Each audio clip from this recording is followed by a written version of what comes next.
I am an inherently practical soul. So I've never understood romance in my real life. So I don't know if I can write like a romance in fiction. I can write a trashy romance, though.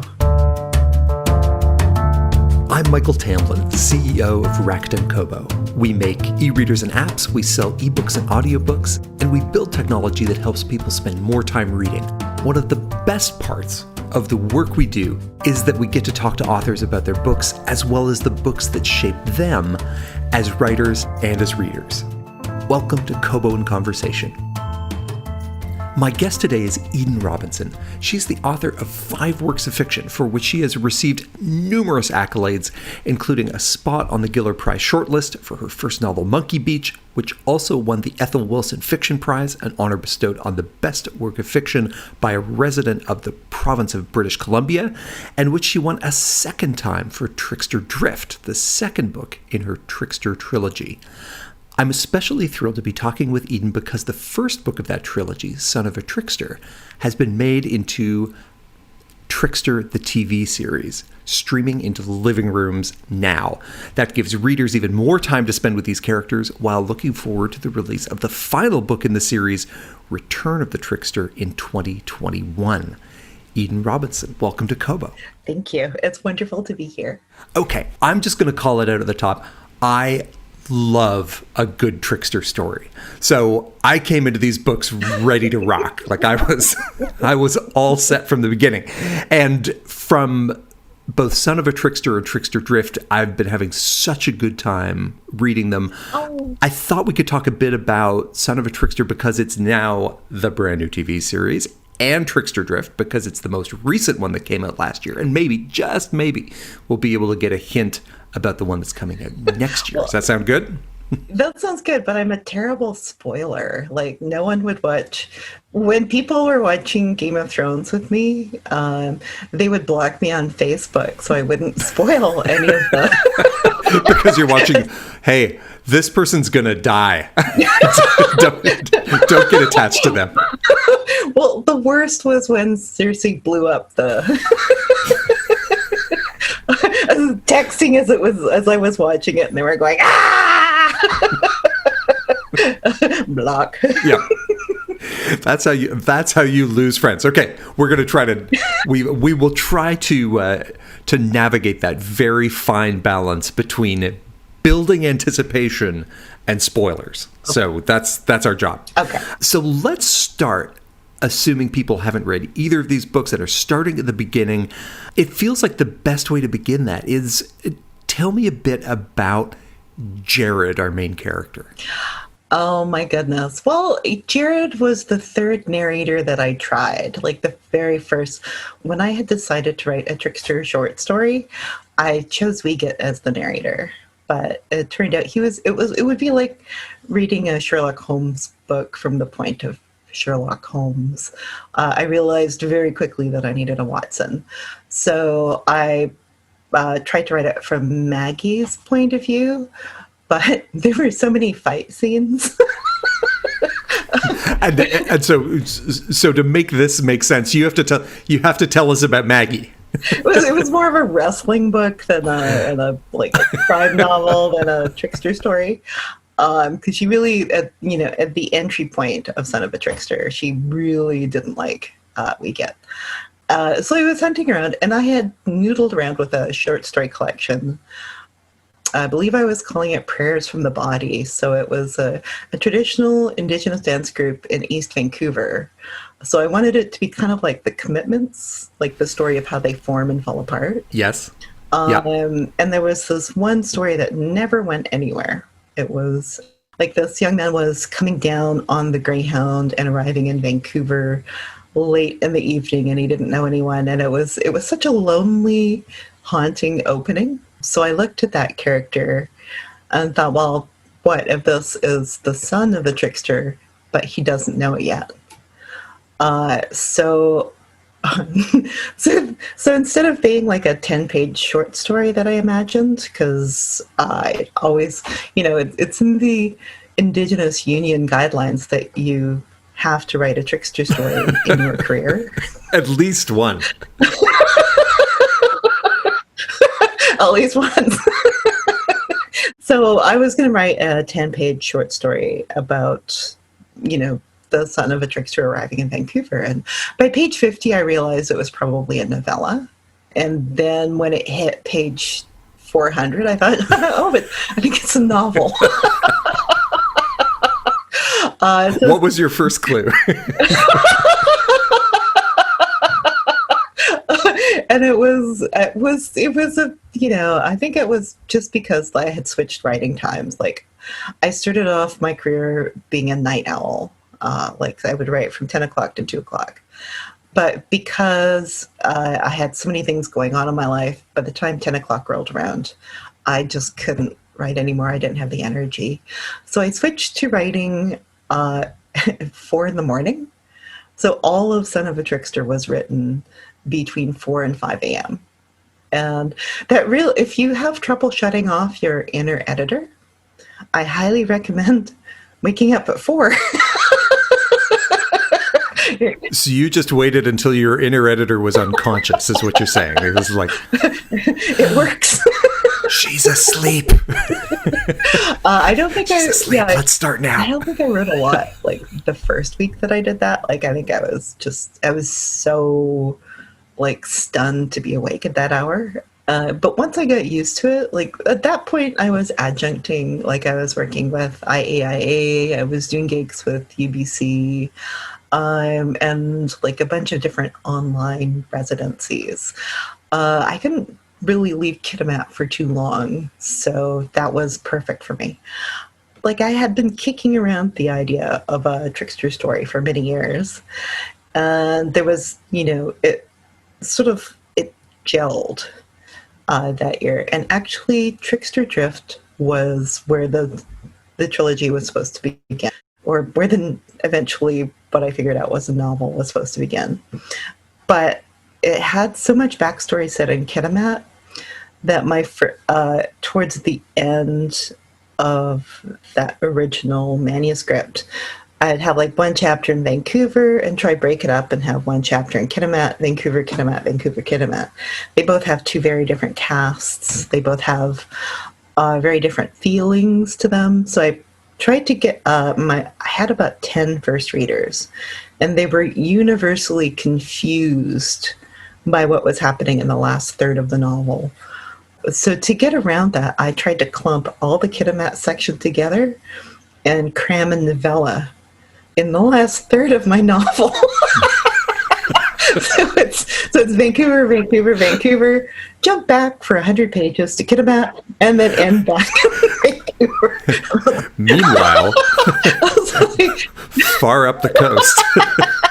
So in addition to, like, the monstrous cast I always have, like, there was just, they had nicknames, there were different times. So when I was finally working with my editor, she was like, well, it's a good story, but it's a confusing story. And I think it's because you have so many elements.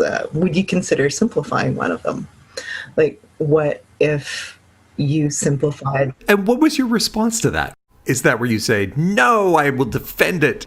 Or is it, well, now that you mention it, there does seem to be a lot going on there? Well, I think my reaction at the time was kind of like, oh my God, I could write something linear. It's just not my go-to time thread. It's as linear as a Robinson book is going to get. Got it. So when I moved the Kitimat section to the front, it just expanded and expanded and expanded. And then I found my agent and my editor, and I was like, hey, maybe it's 2 books. I have like another 400 pages. Here's a crazy idea. So we redid the contracts. We renegotiated. It was weird. And then, halfway through writing Trickster Drift, I realized the same thing was happening. Like, I was 400 pages in and still hadn't introduced the main antagonist. Like, built up my editor, my agent. Oh, right, her. Hey. So this is it. That's the trilogy is done. That I'm not splitting any more books. I'm not going into any more timelines. Yeah, yeah. Done. Got it. So back to my original question. Introduce us to Jared. Jared he's the character, he's the narrator that you landed on. He was the last man standing out of several candidates. Tell us about him. What is he like? The Robinson mind at work. Oh yeah, the question. Jared. Hey, listen, I'll go wherever you want to go. I'm just along for the ride. Well, Jared. I'm strapped in. Let's go. Let's see. Jared Martin. Like once I had my narrator, I had a very clear idea of what I wanted him to do and where I wanted him to go. But as I got to know him through just exploring the world, he shifted. Like he was a lot more, he was messier than I was expecting, and he was a lot more generous than I was expecting.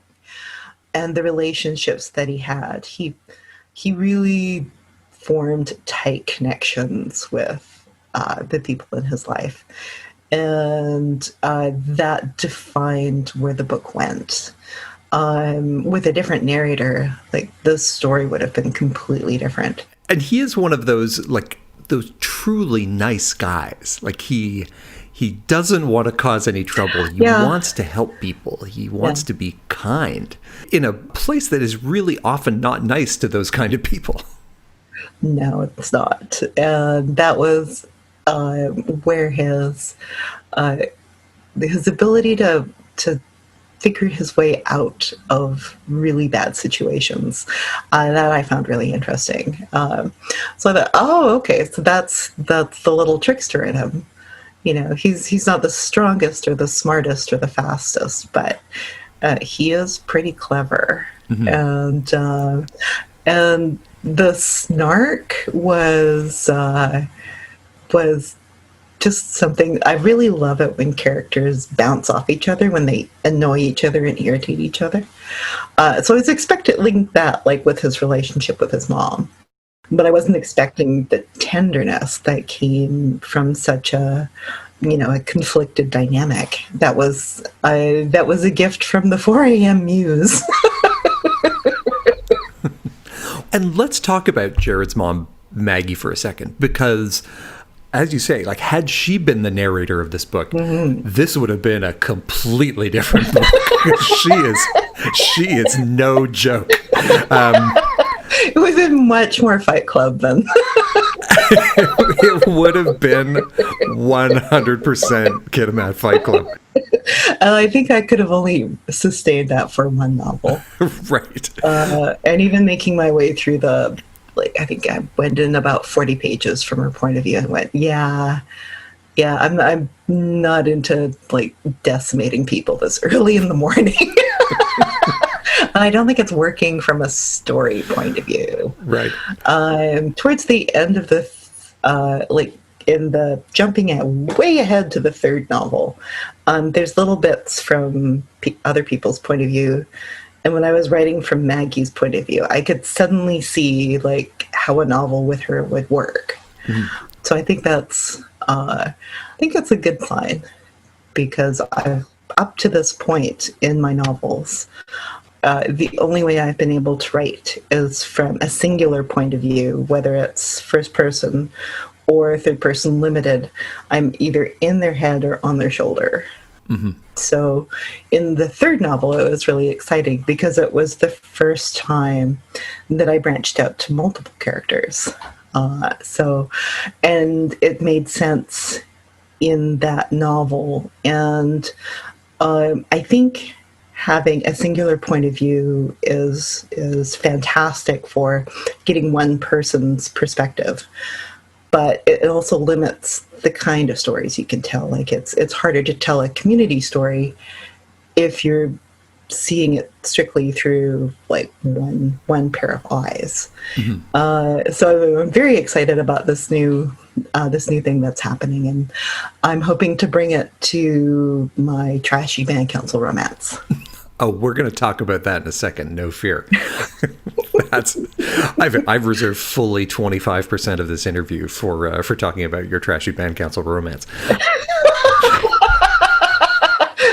So the only book my mom's really looking forward to reading. Yeah. She's like, yeah, literature, again. whatever. Let's get some romance. I'm really, really bad at romance. Like, it's not something that I am an inherently practical soul. So I've never understood romance in my real life. So I don't know if I can write like a romance in fiction. I can write a trashy romance, though. Hey, listen, trashy romances are their own art form too. So you've got to hone your skills. Back to Jared for a second.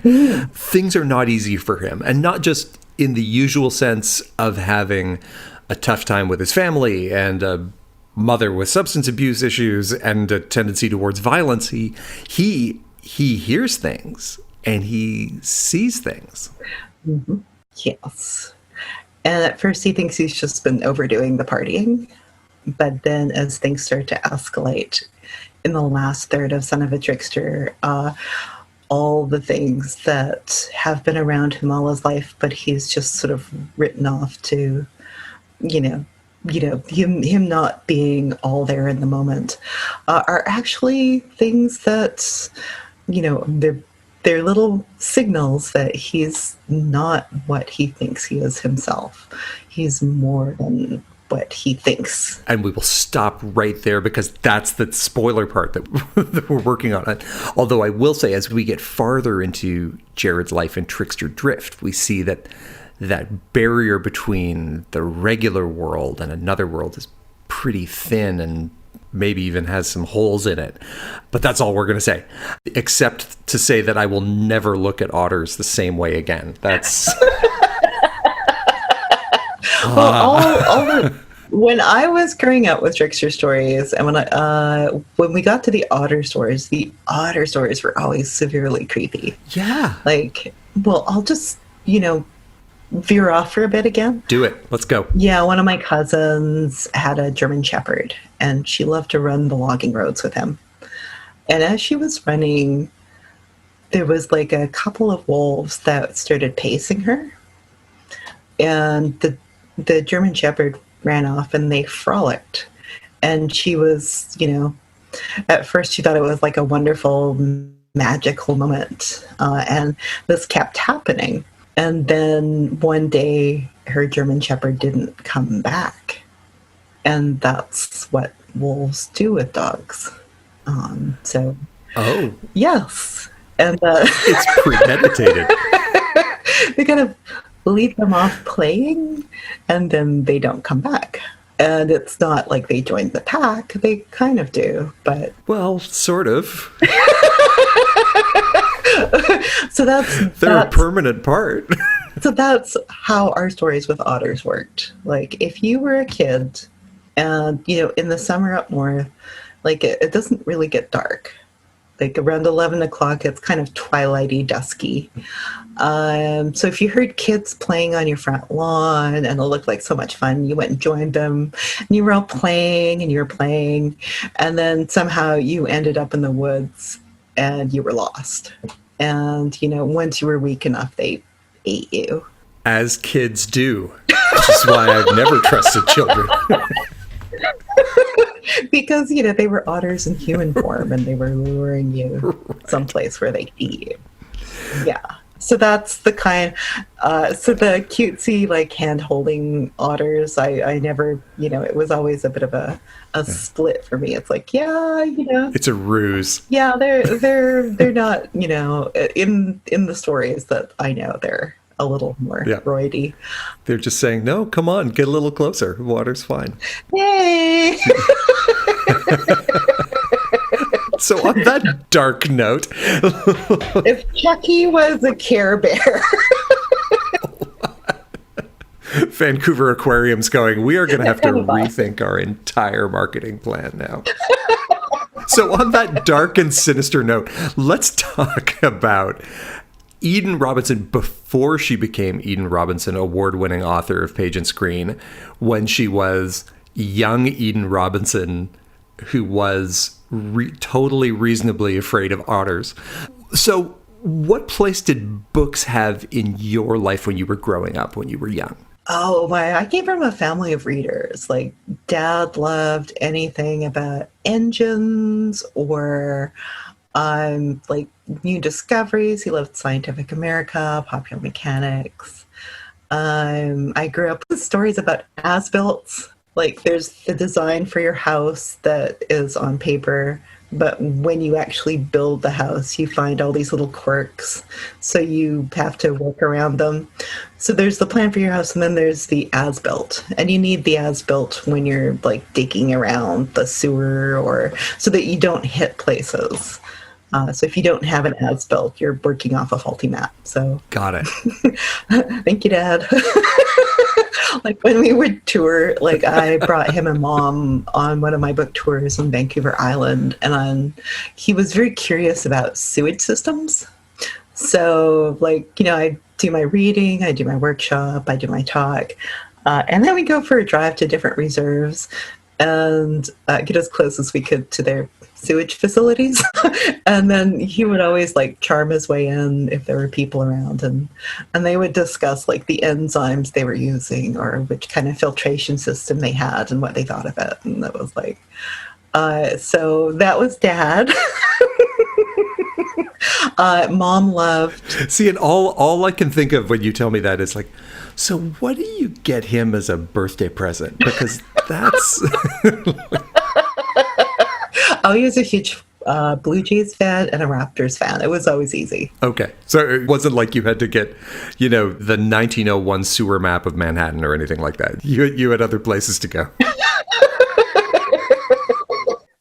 Yeah, he was always we actually, like, when I first moved back in 2003, we had been living apart for 20 years. We didn't really know each other, so we really bonded over Robert Luongo's groin pull. If you don't know the Canucks, that's not going to make any sense. I have a very close friend who's a goalie in Vancouver. So those stories are well known. But your dad was he not a Sasquatch aficionado? He would tell me that was his biggest disappointment about Monkey Beach. Like, he loved that I included Monkey Beach, the place, but he said it would have been even more successful if I had included more Sasquatches. So could you do a new edition with like 30% more Sasquatch? Just he said that's okay. When you write Monkey Beach 2, you're just going to include more Sasquatches. It's like, I think it's done. So he said, well, just stop focusing on the people and start focusing on the Sasquatches. I'm with him. So Monkey Beach retold, but through the Sasquatch's point of view, was what he was getting at. And as we start talking about your band council romance, I think there's a role for Sasquatches in that also. Well, I do a completely gratuitous Sasquatch scene in the third book, Return of the Trickster. So he's got a big chapter, and then he's got like a light mention towards the end. Cannot wait. That was my nod, hey, Dad. Thanks, Dad. 30% more Sasquatch in this Trickster trilogy. And as I was writing it, they prefer to be called the wild people of the woods, not wild men of the woods, and they consider Sasquatch derogatory. And the Sasquatch in my novel is Hugin. He doesn't eat humans anymore. Okay, it took me like probably 2 seconds longer than it should have, but I got there. So I understand, though, that you had trickster stories around the table growing up when you were a kid. Oh, my goodness, yes. Oh, my goodness. Well, it was... that was a time when people still smoked inside their houses. So, my aunties and uncles after dinner, everyone, gathered around the kitchen table and told stories. And my favorite ones were the trickster ones, because they were always trying to one up each other, and they were always trying to make it like really fast and funny and crazy. And I just loved that. The stories that Dad told me, it's far back as I could remember it. It was sewage systems or tricksters or Sasquatch. He also had a lot of fishing stories. I don't like fishing. I do like working on fish, but I don't like there was a documentary crew up here that really wanted scenes of me fishing, and I said, I'll do it, but I'll do it resentfully. That's okay. So there's scenes of me fishing resentfully. which is how I've always fished. Me too. True to my tradition. Yeah. Now, you say that trickster stories are your favorite, yeah, and they are also my favorite, but aren't they kind of everyone's favorite? Like, is that like saying that Sweet Caroline is my favorite karaoke song? Or is there some other competing class of stories where people are like, oh, well, you might like a trickster story, but really this is what you want instead? Oh, well, there's so many different kinds of tricksters, and there's so many moods to them. I really liked working with Wiegert. I really, there's a bunch of other tricksters that appear in the third novel. So it was fun working with them. But I didn't go into them too deeply because I'm not as familiar with them as I am with Wiegert. I think the Nass trickster is a lot more benevolent than Wiegert is. I can't pronounce his name, or I could say it, but I would really mangle it. But he's a lot more about like protecting his people, whereas ours was more about stealing food from them. And having children, apparently, in great numbers. He gets around. So as a kid, were you a story listener or a storyteller? Because some kids grab the steering wheel early. Like, as soon as they learn that anyone can tell stories, they say, great, wait till you hear this. What kind of kid were you? I was definitely not a storyteller. I was brutally shy. And I'm good at writing stories, but I'm not good at telling stories. Like, oral storytelling is a skill. And I know writers who can do both. And I find that amazing. But it's kind of like me and poetry. I can write poetry, but it's never going to be great poetry. It's just not the way my brain works. So when I'm telling stories to people, I go on asides, I get caught up in describing the basket that I saw that I really want. I'll suddenly remember, to tell somebody that, that person was really, really good at, making creme brulee. So I don't have the kind of storytelling ability that is treasured in the Heisler Nation. So when I came to writing, I loved it because I could finally tell a story, because you can edit the written versions. Like any of the quippy comebacks, you can spend a couple of days making them quippier. Mm-hmm. So it really sings, but when you're telling the story in the moment, you can't do that. It's, whatever your head thinks up in that point. And we do have different kinds of stories. We have the formal stories that are tied to the potlatches and names and rights and responsibilities and proving that this person does own that name. And then you have the other level stories that I'm working with, which is oral stories that are in the public domain. Those stories were usually told to children to give them an idea of what our Nuyum was like and what happened if you broke it. So Wiegert was wonderful for showing what happened when you didn't follow the Heisler protocols.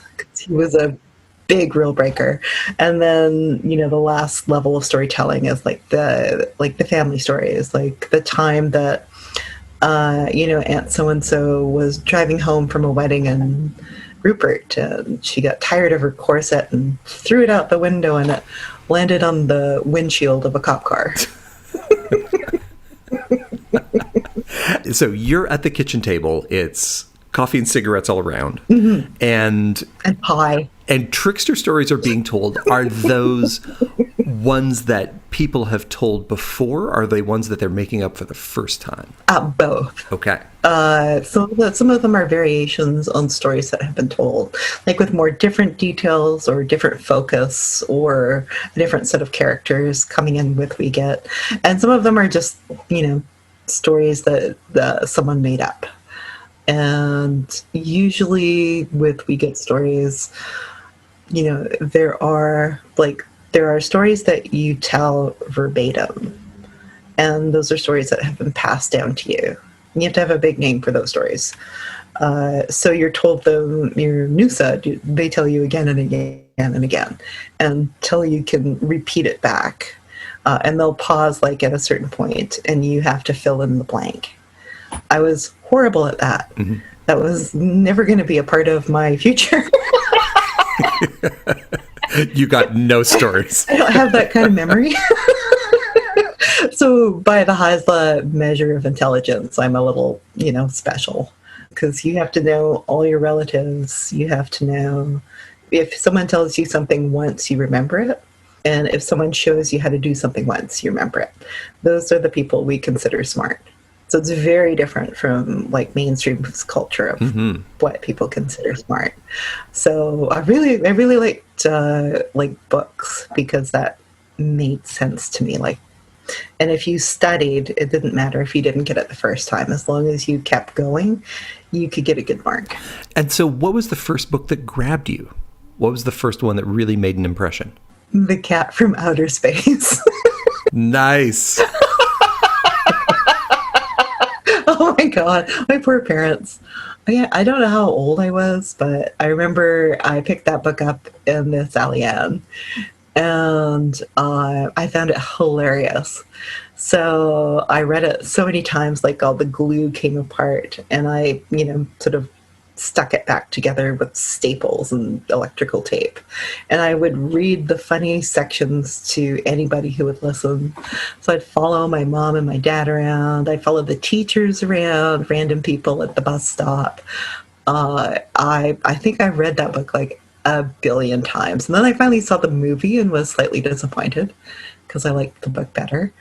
It was still funny, but it wasn't, I had firmly bonded with the book. And then when I entered my teenage years, I went through my first depression. And it was so strange because, I hadn't changed as a person, but the mood that I was in, the headspace was completely different. So that was when I started gravitating towards horror. Because when I was growing up, you didn't talk about depression. It was considered taboo. So there was no therapy. They only had the older, tricyclide drugs. And my parents and my doctor didn't really know what to do because it wasn't in anyone's vocabulary. So I started reading like crazy because reading was the only way I could get out of my own head. Mm-hmm. And so, I didn't bond with a lot of the YA novels at that point. They weren't, they weren't in me. But when I read my first Stephen King book, it was Carrie.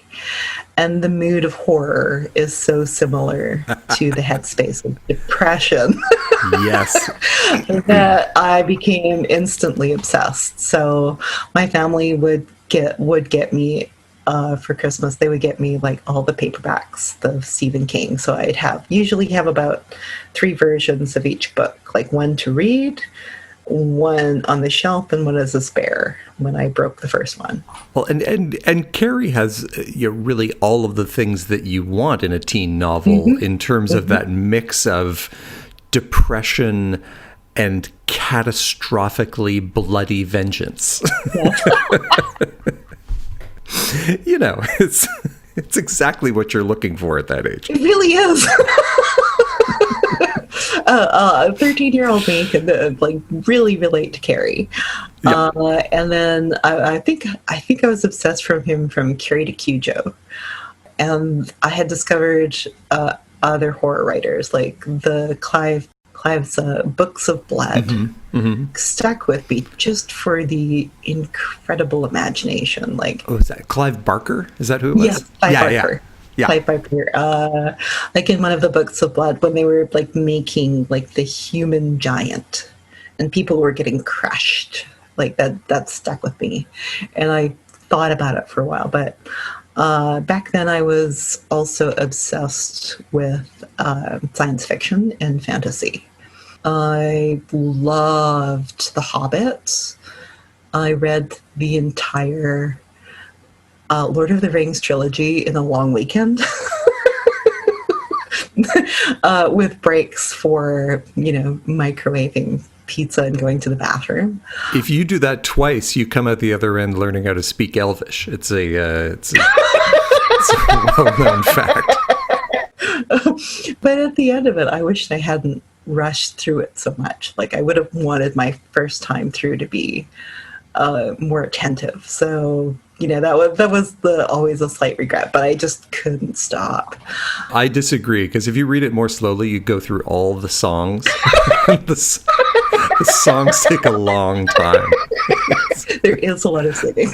I never thought trees could sing so much. Well, I was expecting the British people to sing more when I went to England.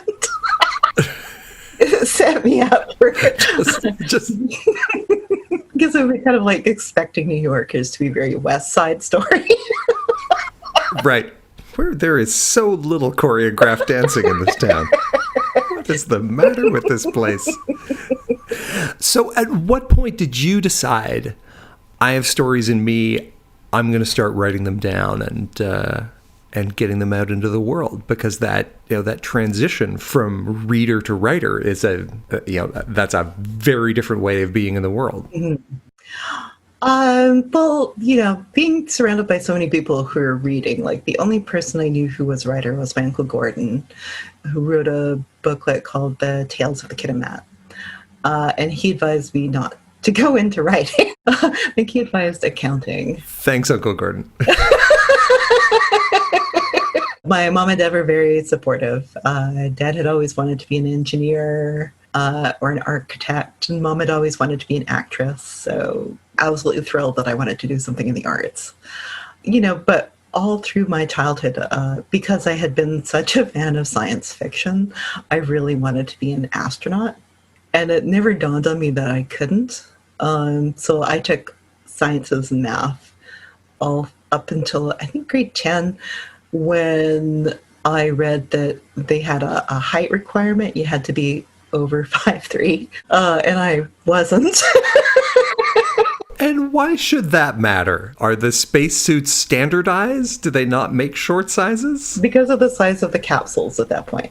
You had to be between 5'3" and 5'11". Oh, come on. No, it's not that way now, but it was, So I think I went through grade 10, having my dreams just been completely crushed. Then I started watching a lot of Cronenberg. My favorite was The Scanners, closely followed by The Brood. So in grade 11, I took 2 English classes, one a regular English class and one preparing you to write essays in university. And both my English teachers were amazing. And in one of the classes, she read out a story I had written ending Scanners the way I wanted it to end. And the class loved it. It was the very first time in my life I'd been considered cool because, I had been in the chess club, the astronomy club, the math club. So that kind of feedback was just addictive. So I started my writing career writing fan fiction. Which is not an uncommon on-ramp these days either. So it's, and I'm kind of glad for that it's become more legitimized as a way that people feel that they can get into writing. Oh, if I had Wattpad back then, I think my life would be completely different. You'd have 6 million 11-year-old followers and no car. The exploding head oeuvre of Eden Robinson. That's right. So, as you were first then getting started with your own first books, were there any authors or books that you turned to or anyone that you found particularly inspiring as you were starting to find your own voice? That would be around the second year of university in my bachelor's program. I took creative writing at the University of Victoria, and I did really badly in my first year. I actually flunked fiction. I was going into their poetry stream. I think I wrote a lot of erotic poems about trees. Mm-hmm. They weren't intentionally erotic, but the language was kind of lush. So that got me through first year. That just sounds like someone writing from their lived British Columbia experience. That's a red cedar and a yellow cedar. Yeah, but a year of that. But in the next, I think I snuck back into fiction by taking a summer course by Bill Valgertson. There weren't enough people around that summer, so they let me in. And that was the first time I had encountered a mentor with a sensibility as grim as my own. He's an Icelandic writer of Icelandic descent, and he'd written a collection of short stories that I devoured. And then my next mentor was Mark Jarman. So at that point, I was worshiping at the altar of Raymond Carver.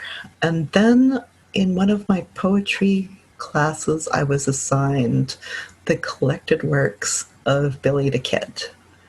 And that derailed everything. That kind of blew my mind open to the possibilities of writing, what you could do with words. So I think for the next 3 years, I wrote really bad copies. It did improve my use of language quite a bit, trying to get to that point. But, at that point, when I started to read, that was my sort of entry into writers who were doing amazing things with language and, time and perspective. And so then I don't think I've ever not written anything that wasn't at least unsettling, but the horror roots are still there. I can't seem to write a cheerful book. But I think that might be just, the things that fascinate me, the things that hook my attention and don't let go. So tell me a little bit about how this series got started. You've written Traplines, you've finished Monkey Beach, and it wasn't like you sat down with a piece of graph paper and decided, here's my plan for a 3-book series. So, what was the kernel at the start of this story? The kernel of the start was Dad trying to tell, my niece and nephew a trickster story, and they didn't find it funny. They didn't have, they grew up in Ontario. They didn't have any context for We Get Stories. And I found that really sad. So I wanted to write a trickster story that was set in the current time. And then there was the whole process of, the point of view. And once I found Jared, the structure bent around him. The story was driven by who he was and where he was. And I always knew that his mother was going to be a witch. And I knew that, but other than that, it was just trying to weave in the mythology and at the same time having, like, at 4 a.m. your imagination feels very free to just run amok. So there are these fireflies in the first novel, and what they were supposed to be was like a pretty little signal that, you know, Sarah had power. The girl that eventually become Jared's girlfriend. And then they started talking. So some of the creatures are, you know, they carry a lot of the elements, the traditional supernatural creatures that I grew up with, and some of them I completely made up, like the fireflies. What else did I have in there? So having those characters interact with Jared shaped the way the novel was told. Like, if I had chosen a different narrator, it would have been a very different story. And how was it to write your own trickster stories? Yeah, and so to decide, I'm going to take on this traditional character, I'm going to weave a new story around them, and to, as you say, to write it rather than to tell it. Mm-hmm. Did that feel daunting, or did that feel like picking up something that you felt very comfortable with and very familiar with? I was very familiar with it, but I was very, very tentative and nervous about it at first. So I talked a lot about what I was trying to do with people. Much the way I'm talking to people about my trashy band council romance. Like, I don't want to do something that's considered lateral violence. I don't want to do something that's considered, like, you know, as thoughtful as a novel as I can write and still have, you know, the crazy personal elements. So that was the process I went through with Son of a Trickster. And so these 3 books will have spanned how many years of your life? Like, it's from kind of first one to now. Well, I first tackled this seriously in 2014. Okay. So we're 6 years and change now. Yeah. And are you a different writer now than you were when you started? Oh, yes, much different. Well, what's like the big 10-year gap between Bloodsports and starting to write the Trickster series, a lot of that was taken up with menopause. And, you know, a lot of the personal things that you go through when your family gets older. So it's very distracted. I had like a bunch of day jobs, and it was really hard to squeeze in writing time. So it's waiting for the perfect writing time, and it really never came. Was this before you found your 4 a.m. Writing window? Yes. Okay. Yeah. Oh, but I missed writing. Like, it's a lot of fun. And if you are a daydreamer like me, it legitimizes daydreaming. You're working all the time. This is a process. This is the art. Not just me staring at the wall for 3 hours.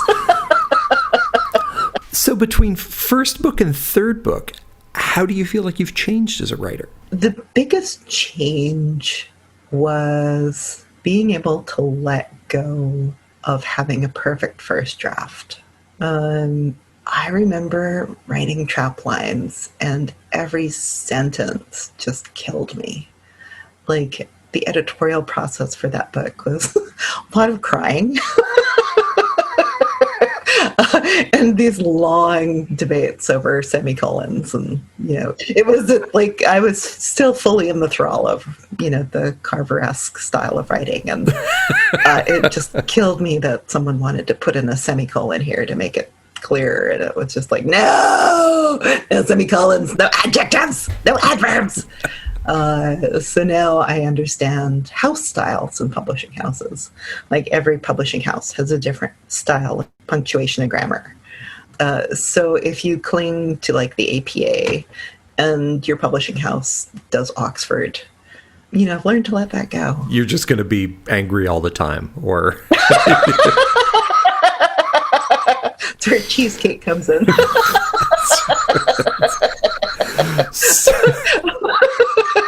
Okay, so far we've established that you've allowed semicolons into your writing. This is the biggest difference between the first and the third.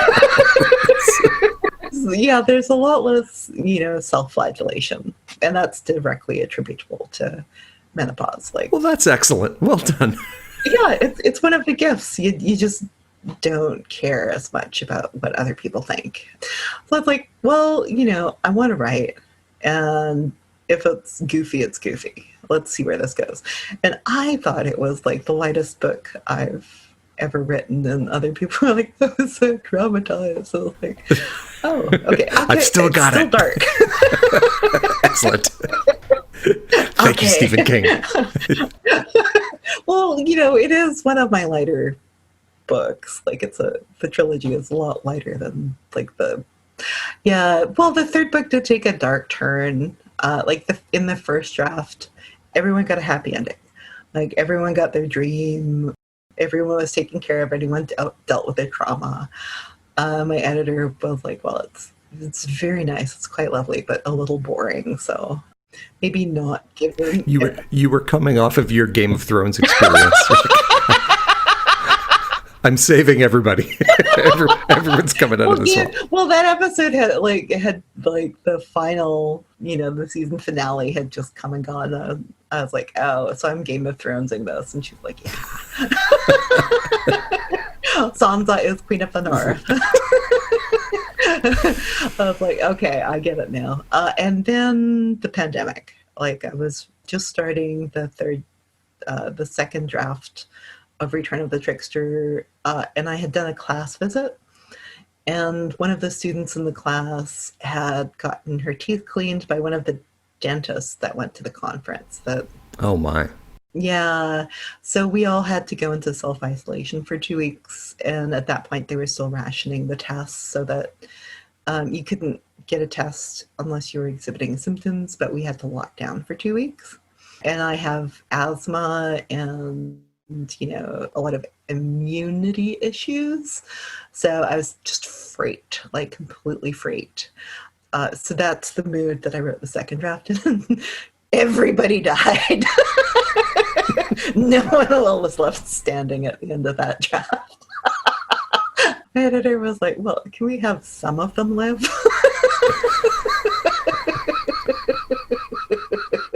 So the final draft is a sort of balance between once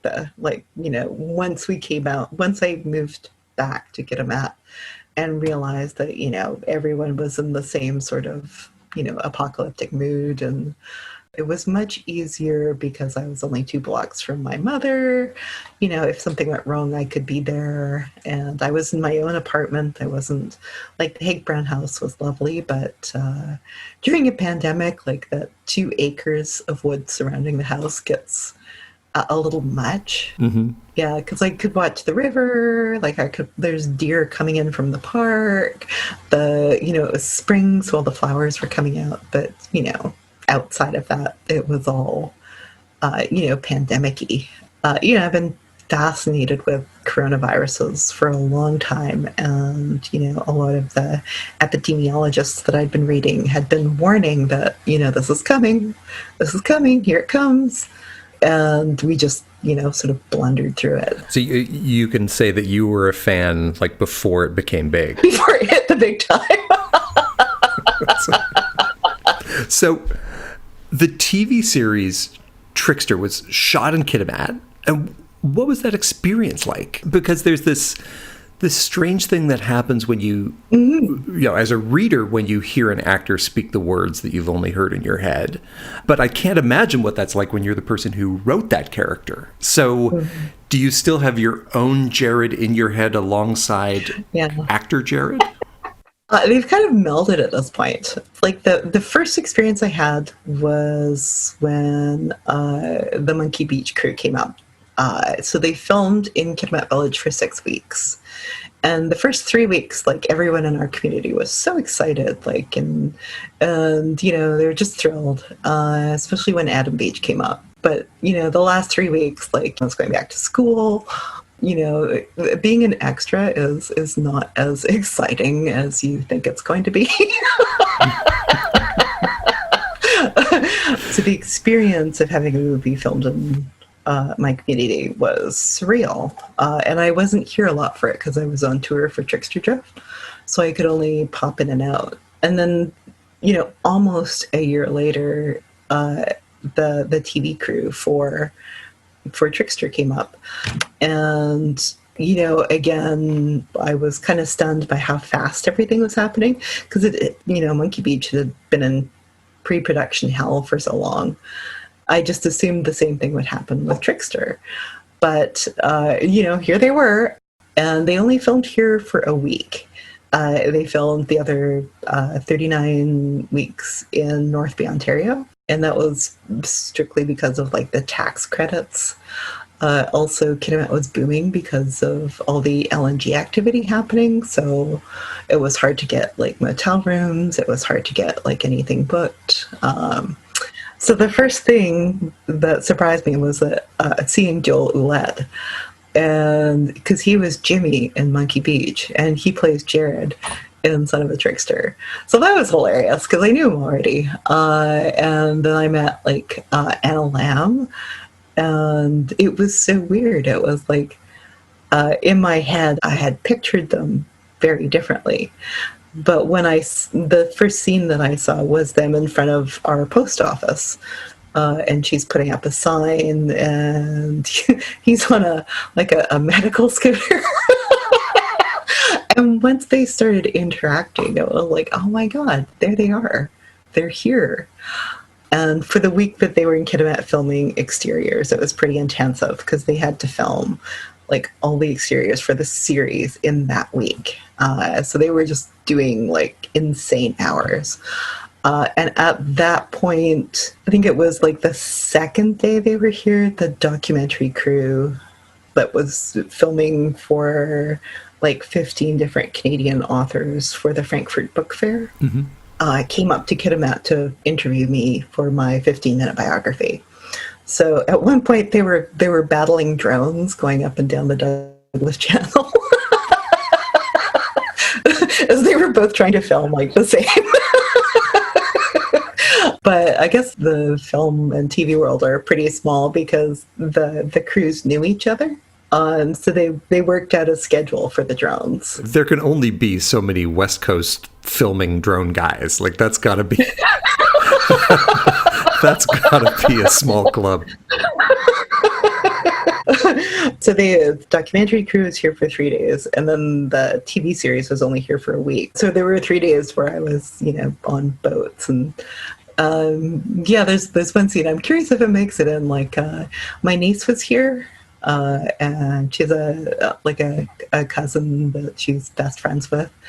And she was sleeping here, and I was burning pancakes for them when the film crew came in. Like all good aunts do. I think they were blueberry too. So it was quite the smoke. You get some extra smoke off of the blueberries. Yeah, I'm famous for, my really bad cooking.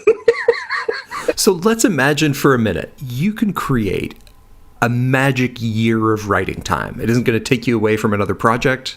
Nothing's going to be late. It has no career implications. You just get this pocket of time to write a book you want. So right now, what would that book be? I have just, I've always wanted to write like a fantasy book set in northern BC. Like a Ian Robinson's Lord of the Rings, but with like a young woman. And the ring's made out of spruce.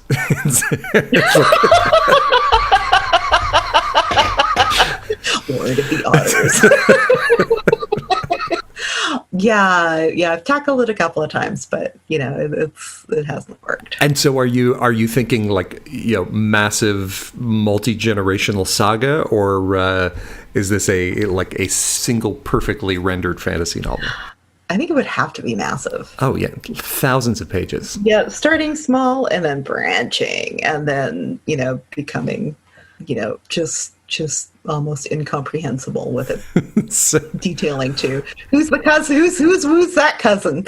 So based on your current track record, if you started as a 5-page short story, it'll be a 5-book series, each of them 1,000 pages long. That's right.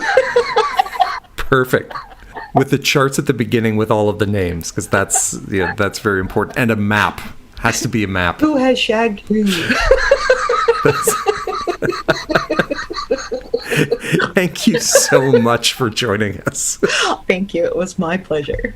I have been speaking with Eden Robinson. Her latest book is Trickster Drift, the second book in her Trickster trilogy, and the TV series Trickster is streaming now. all of Eden's books and the other books we have mentioned here, well, most of them anyway, along with previous episodes of this show, can be found at kobo.com/conversation, which also has an archive, the repository of all of our previous conversations, many of which I have to say are really great. Make sure to catch every conversation by subscribing on Apple Podcasts, Google Play, or wherever you listen, and leave us a review because it helps other readers find us.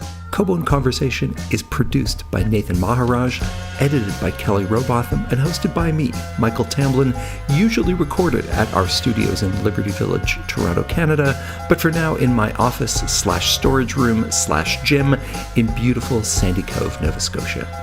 Thanks for listening.